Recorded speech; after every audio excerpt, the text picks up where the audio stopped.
So it's morning here, so I would say good morning and good evening to everybody over there. So you see what has just happened now, you would say is technology, but in the course of my life story, I've had to face hurdles. So, and I have also learned not to be deterred by any of these hurdles or battles or whatever you may choose to call them.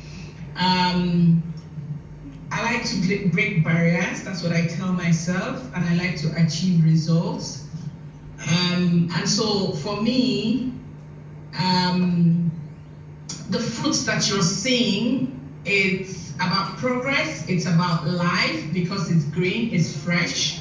It gives you vitamin to, rejuvenate you for you to move ahead. So I like to put this plate of fruit on every slide where I make presentation because it's quite illustrative. It gives me the energy to move on. My name is Nneka Orji. I am Nigerian. I'm currently in Nigeria.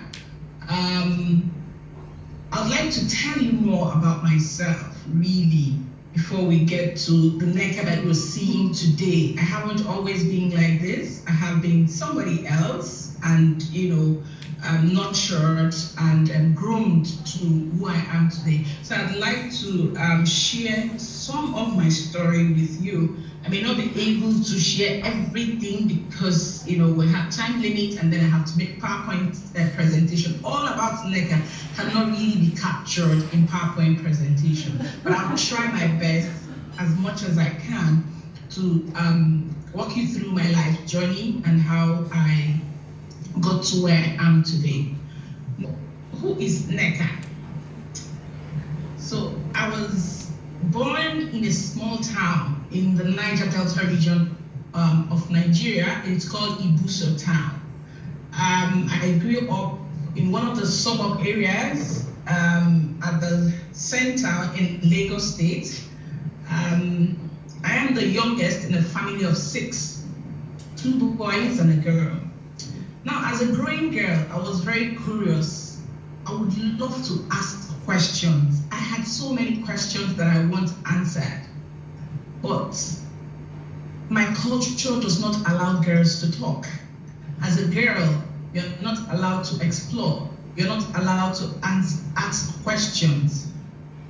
You're expected to remain quiet and just live your life, grow up until they're ready to make a decision to marry you off. And of course, you're usually married off, at a very young age in your prime. But I had this mother who was very strong-willed. She was a widow, and she had pressures from my uncle to marry us off, myself and my other sisters. But my mother would defy them because she believed in us, she believed in me. My uncles would always tell my mother that, look, the girls, their places should be in the kitchen. Investing in their education will never yield any returns on investment. You will be investing for somebody else to come and marry off. I recall at a very young age, a suitor came to ask for my hand in marriage and had just finished primary school here. And he told my mother, he said, look, I don't want her to continue because I don't want her to be very exposed. Otherwise, I'm not going to pay her bride price. For me, it sounded funny because I had this dream of getting a higher education, getting a higher degree, and speak English and, live a good life. But this man was sounding very funny. Well, my mother saw and believed in my future, and so she would just send me off to school with very strong words of encouragement that has remained impressed in my heart till date. My mother would always say that I see a star in you, so just go and shine. Right, so with my mother's support, I went on to high school, and of course with its challenges, and from high school I went on to college to study medicine. But a very significant event even was going to leave my home to go to the uni to study, to begin my journey as a medical student. Another uncle came by to tell my mother, look, I don't think you should be doing this. You are exposing this girl and you're just going to invest and you would not have returns on investments. I listened to that conversation, and within me, as if I lost my courage, I felt that, oh, maybe I'm also not good enough. My uncle should know better. Otherwise, why should he be telling my mother this? But my mother was, like I said, she's a very strong-willed widow. She reminded my uncle that, look, I will not be needing your help anyways. So that she was going to shoulder the responsibility. By the way, studying medicine in Nigeria here, it's very expensive, it's very capital intensive. So they felt she was going to waste a huge sum of money sending me to college. So amidst all of these challenges, I went on with her encouragement. I studied very hard, but even within the environs of the school, you could also see some lady lecturers also not believing in you, because to fulfill the culture, as at that time, I also had to get married to fulfill some certain societal norms. So I started having babies in school, and so this my lecturer never believed in me, and she would tell me that, look, I don't think you would graduate. Why don't you just go into trading and stop wasting your time? I felt bad, I cried, but I resolved to persevere, and I would go on to graduate shortly, after that conversation. But so sad to say that on the day of my induction, my dear mother, who has always been my greatest cheerleader, was not in attendance because she had died in a road traffic accident. And so on the day of my induction, with tears in my eyes, I dedicated my degree to her, and I resolved to push on. And in my life journey, I promised her that I was going to work and stand out, and I haven't failed her in that. And currently, I work as the only female technical advisor to the Minister of State for Health in Nigeria. Next slide. So after graduation as a young doctor, my first job was I was posted to a rural community in one of the states in Nigeria. I worked in a gynae clinic as a young doctor, and in the course of my work, I came in contact with several women, mostly underage mothers, underage girls, with complications of early childbirth, infections, and all whatnot. I was broken, but I had a duty to encourage these women because I had to play my role as a doctor. I also saw other women and girls, they had infections, they didn't have money to pay their bills, they didn't have access because they couldn't, even travel to where the clinic was. Young girls didn't have access to any mentorship or even menstrual hygiene education or even general body hygiene education for them to take care of themselves. And so that will mean that most of them will come down with infection, and then they are brought to the clinic when they are really very bad.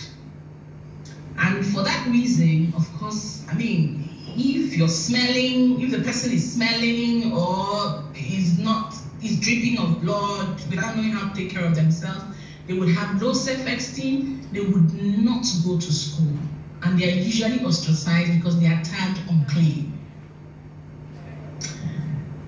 School attendance was just suboptimal for these girls. And more so, I also came across people who could not pay their bills. A number of times, I had people who had bled and became anemic and all of that. I had to quickly donate my blood for those that matched. Of course, not all of them. Sometimes I donated my blood just to save the lives of this patient. Sometimes I would, pay the bills, the ones I could, just to save the lives of this patient. For me, the inequality in the health system, in the society, was just too palpable, was too obvious for me. And I couldn't imagine being a doctor and carrying out the name without actually impacting these people. So I knew I had to do something, but what it was I was going to do or how I was going to do, I had no clue at all.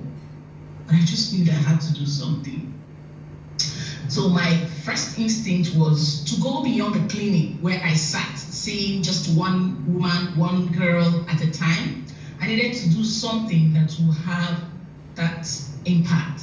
But I didn't have the knowledge base that would help me, launch myself into decision-making platforms where I could contribute or where I could lead decision-making.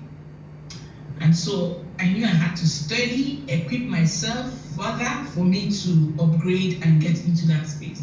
So at that time, I got a scholarship to study health economics and policy at the University of Adelaide, because I knew that health financing was the in thing that I needed to have a knowledge base on that would help me, launch myself into decision-making space. So at the time I finished from Adelaide, I was also still thinking how to package my intervention. So I had some visiting scholars and the then Minister of Health from Nigeria attending a conference in Sydney. By the way, he had taught me in medical school, so he knew me before then. So he was happy that I had acquired this skill. He was happy that I had ended my program, and he really encouraged me to return to Nigeria and integrate my expertise into the system. And then I also reminded myself that, look, I had a duty to uplift the underserved population in my country, especially women and children. So I jumped on the next flight and off I went to Nigeria. Next slide. Yeah. So moving ahead, when I got back home, before I left for my studies, I had worked in the HIV program, but with my new knowledge now, I needed to go elsewhere. I needed to go to the policy department where I could make impact. So I requested to be posted to the health policy department, and of course my request was obliged.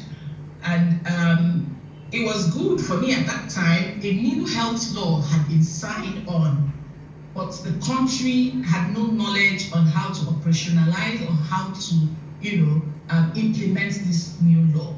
So I was on top of my game. I read through the law, trying to understand, started, developing structures for implementing this new health law. And then got to where I had to design the benefit package. I was happy, I was making impact. So I designed the benefit package, to ensure, I made sure that interventions for women and children were made free. They were well captured within the benefit package. But again, this is me advising government, not implementing it. So another group of people will have to, go through that decision making to implement. And remember, I was the only female health economist at the time.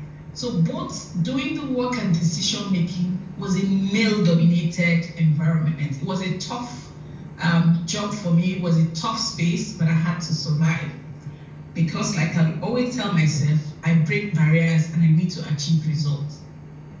But in achieving that, I also saw that, look, these people were better skilled than myself. I needed a balance. I needed to properly launch myself such that we could move on.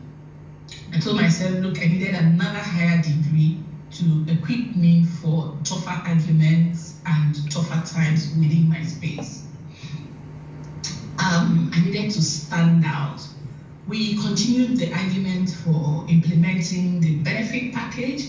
Surprisingly, we're still in that discussion up till now in my country.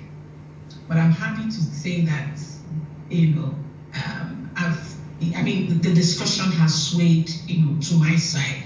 As at last night, the government of Nigeria approved for the inclusion of family planning for women and children into the benefit package. So that argument is And so, right, I also now started my PhD journey. I applied to a number of schools, and after what seemed like a long, anxious wait, I got the offer from University of Tasmania. I was excited. I wasn't just excited. I was going to be working with an underserved group because I needed to understand the dynamics of, population coverage, looking at these underserved groups. I was going to be working with people living with chronic fatigue syndrome. I was going to be looking at the costs and access to care for this underserved group because I could liken it to the situation in my country, and so it was a perfect fit for me. So I knew I was on track. But while I'm doing my PhD, I also knew that, look, I needed to start grooming people who would take the same path like me, who would think alike like me, who I could share my story with, and it would inspire and encourage them to, go into the sciences and make impact. I knew I needed to keep my dream alive of impacting young girls and women, while I pursued my PhD program. And so when the call for application for Science Inspiring Women in STEM grant was issued, I applied. My hope was to use this grant to kick off a mentorship program, and of course also designing an entry point to engaging with this girl, which is around their menstrual education and building their self-esteem. I got the grant, and so I set to work. Next slide. Yeah. So there's a big reason why I chose to mentor girls. I chose to catch them young because I didn't want them to have gone through all the hurdles of life, before I engage with them, because you may lose them. Some may be so discouraged that they don't even want to identify with you again. And so I thought talking to younger girls and bringing them up would do the magic for me. And so I chose a local school where I knew I could have access to young girls that I could encourage, of course, in an underserved community. So when I approached this school, I was told that, look, I needed permission, A, B, C, D. I was going to go through all sorts of hurdles, through the Ministry of Education before I'll be given access to implement my program. I tried to do that. It was going to take weeks and months. So I tried, other schools, talking to them. So the particular school where I eventually decided to anchor my program, the principal and the vice principal, they're all males. So it took me several hours and days trying to convince them. And so when I now also saw that they have a number of female teachers, I had to go and enlist the support of these female teachers to, help me in convincing the principal and the vice principal, to allow me to do the program. And then when I came back again, the man said, oh, look, you seem to be discerning. Okay, let's give you a chance, but you must have to get a letter from your office. I said, no problem, I will get the letter. Who do I need to sign the letter? He said, it doesn't matter. And of course, I'm the technical advisor to the minister, so I got the letter here, and I signed the letter by myself, introducing myself, and it was okay. So while I was waiting for, them to review my letter and give me approval, I also started enlisting the support of other key stakeholders within my system, like the Minister for Women Affairs is a lady. I spoke to her, she was excited, she was going to be part of coming to speak to these girls and also share her story. But unfortunately, before we could begin our project, she tested positive for COVID-19, so she had to go for isolation and treatment. But I know that by the time she gets through all of that, we will still engage her. So that's a picture, next slide, that's a picture of me talking to the girls on the first day of our engagement. This hall was filled to the brim. But remember the times we're living in, the COVID time, so we had to, divide the girls. There were over 700 of them are there, but because it's a mixed school, it's a very large school, so we had girls from, so not just the sciences, girls from the arts and the sciences, so they were all present there. So we had to talk to them in groups such that we could also maintain the rules around gathering in the country. So they were all very excited. They felt free to talk. For the first time, a number of them confessed that, look, they never had anybody to talk to. They were not bold enough to speak to anybody about their problem. Things that they didn't understand, things that were vague to them, about their body, about how they should relate and how they should take care of themselves. Nobody had ever explained to them. And I asked one of them, I said, even your mother? He said, no, that she couldn't speak to her mother. I said, today I'll be your mother who will speak. And it was a very fantastic experience. In fact, when we finished that program, so I would travel over an hour from my station to where the school is. And so that would mean that when I finished my program, I needed to leave before nightfall. Otherwise, the road through which I'll travel back, if I encounter traffic, that means I will drive for more than 1 hour. But you see, after the conversation, these girls held on to me. They wanted more. They wanted me to continue talking. So I told them that, look, I could always come back. We could have this conversation every now and then. So we will now meet on a weekly basis, to not just discuss about their body or how they should relate with their friends or who they should trust, but also talked about their studies, where they had challenges. And so the girls in the arts will say, oh, please, we are being left behind. Who is going to talk to us about our subject? So I had to also enlist the support of some of my other colleagues to also come to talk to them about the courses in the arts. So these are the second batch of girls that I had to talk to. So interestingly, the teachers were also part of the session. They were interested because they also wanted to learn and talk about their own health, their bodies, and all of that.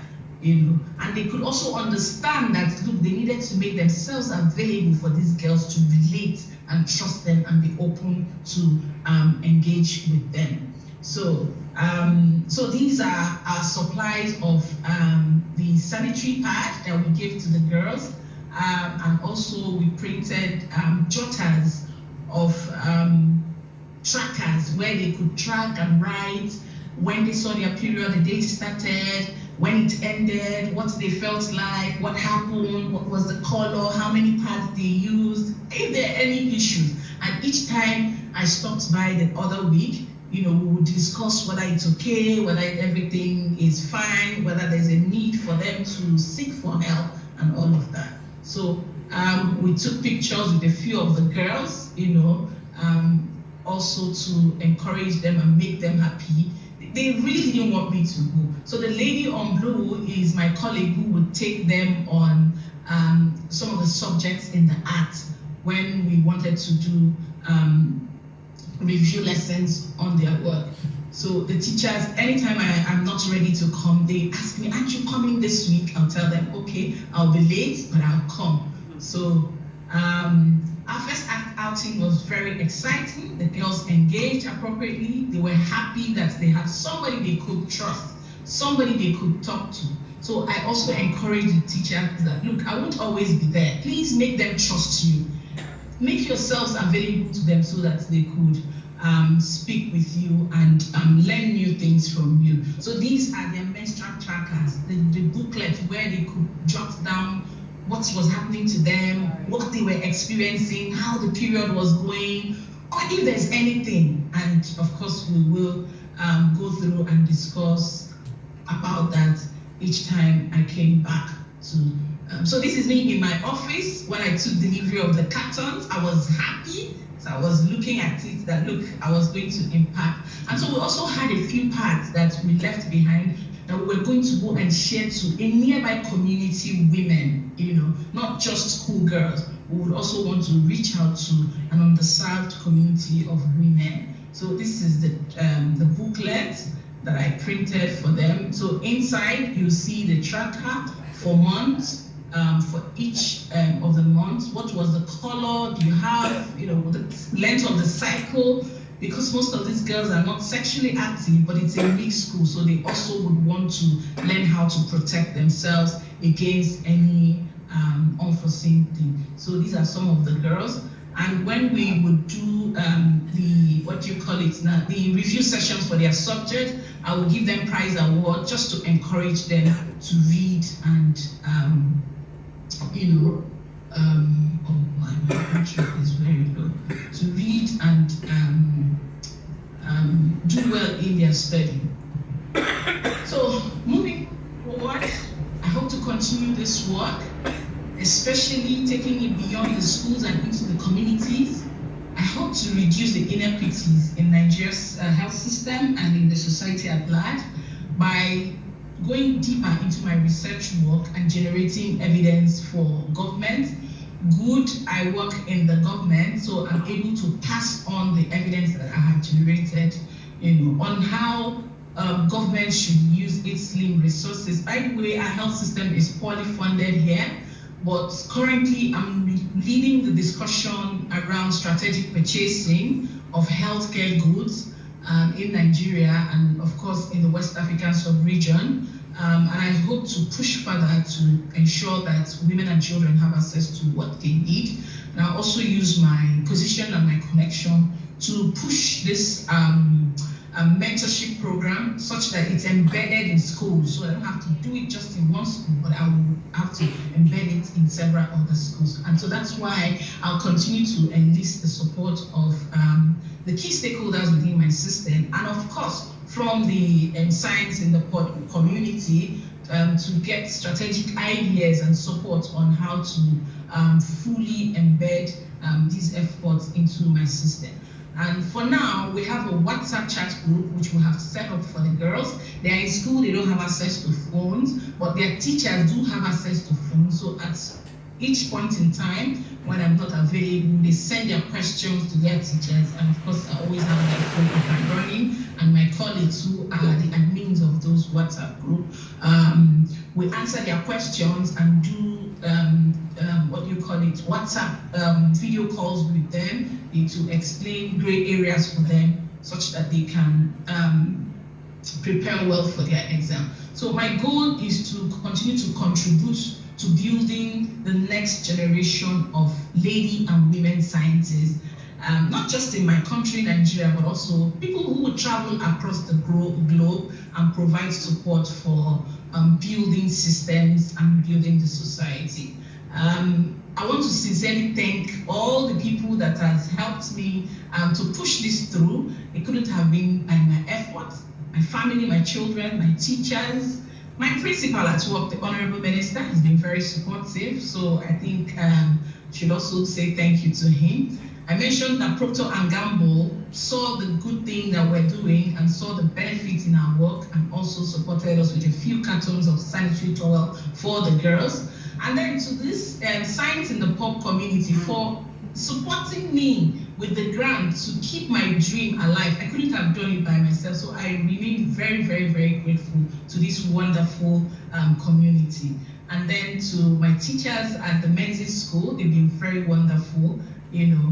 Barbara de Graaf, I mentioned this to her, that I was doing this program. She was very excited, and she gave me a few ideas also on how to push forward.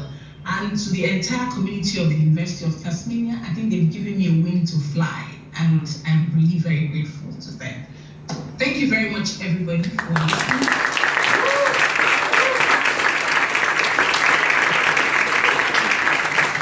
Thank you. Jamaica, can you hear us? Yes, I can. Yes. All right, we're going to see if anyone has questions for you, and if you can't hear them when they ask them, then one of us will type them to you. Okay. All right. So first of all, I want to thank everyone for staying so long. I know we've had technical issues. You guys have been amazing in staying with us. We will try to wrap up in the next 5 minutes. So we won't have as much time for a panel discussion, but hopefully these guys will stick around and you can come talk to them individually. But before Neka takes off, does anyone have questions for Neka?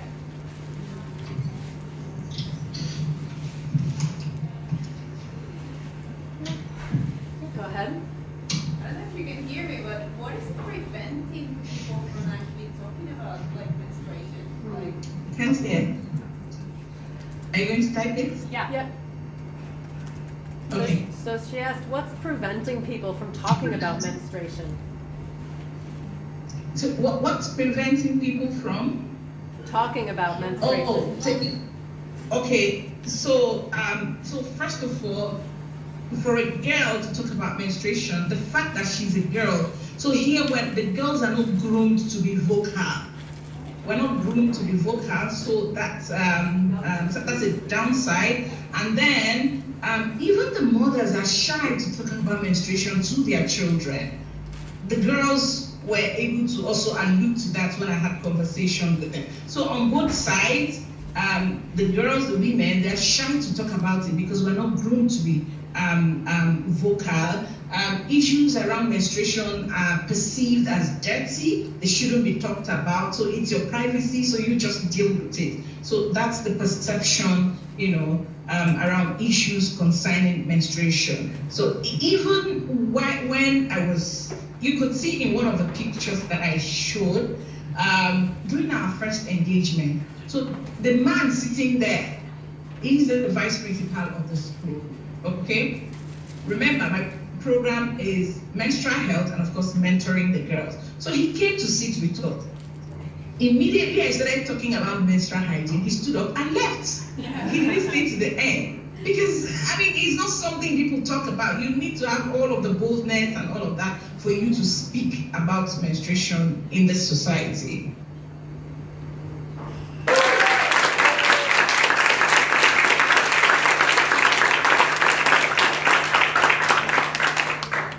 Certainly pass that applause back to her.